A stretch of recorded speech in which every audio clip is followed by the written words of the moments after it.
So we needed some wood for the wood stove, and we had already spent $200 on almost a full cord of wood, oak wood.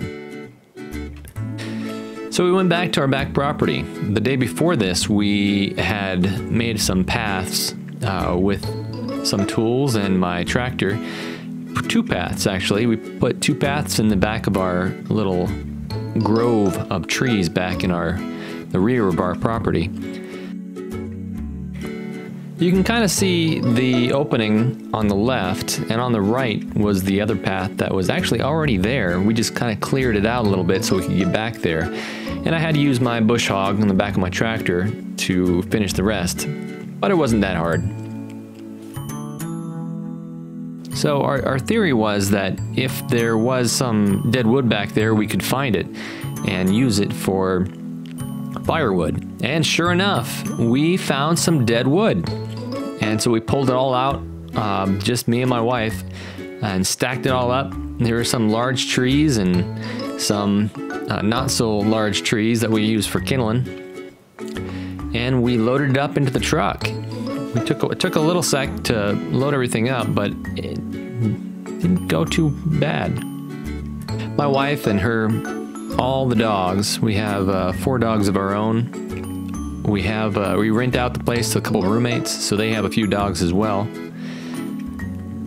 And we ended up picking up about half the stack of wood and put it in the truck and hauling it back.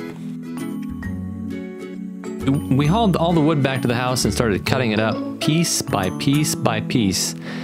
Every piece that we cut up, we stacked in the wood pile. And this time of year, it's very green in California. It actually reached about 60 degrees. It was a beautiful Christmas day that we did all this wood cutting on. We couldn't have asked for a better day to cut wood and to be working outside. It's just spectacular, the weather that we've had out here. And there on the porch, you can see all the dogs. We have, instead of cows and mules and horses and other farm animals, we have dogs. Alright, so now we're going to chop the wood so we can stack it. We brought the wood back to my sawmill that has been created on my porch here. Eventually we got smart and took it off the porch and put it beside the stack of wood so that we didn't have to carry the wood blocks all the way over to the wood. We just took them out of the truck, placed them on the saw, and shoved them into the rack. Simple as that. And here's my lovely wife stacking the wood. She likes to put the big logs on the right and the small ones on the left, and then we have kindling on the far right beside that. Now, for some reason, our time-lapse is very grainy. I think I set the settings too low on it, but you can kind of see that as the wood gets stacked, it's piling higher and higher, and this is all this wood is from our trees in the back, our eucalyptus tree grove in the back. You know, there's something serene about living in the country. In the Bible, Adam and Eve grew up in a garden. Lot was told to leave the city and go into the mountainside. Jesus grew up in the countryside of Galilee. This is why my wife and I believe that we need to live away from the concrete jungle that is the city.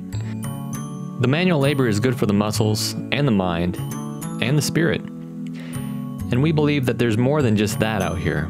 The quietness calms the soul. If you haven't seen our amazing miracle video on getting out here, please watch. And there we go. That was it. These are the trees that we cut for today. Cut them all down to about, I don't know, just about the size of fit in the stove. I think they recommend between 12 and 18 inches. On the back, we have some oak wood. On the front, we have the eucalyptus. And there's the kindling we use on the right side. Obviously, that saw is not going to cut that large piece of wood, so we have an old saw blade that we've been struggling with, but eventually we're going to be using all the wood that we can that has died in the back. And that was the end of our beautiful day in the neighborhood.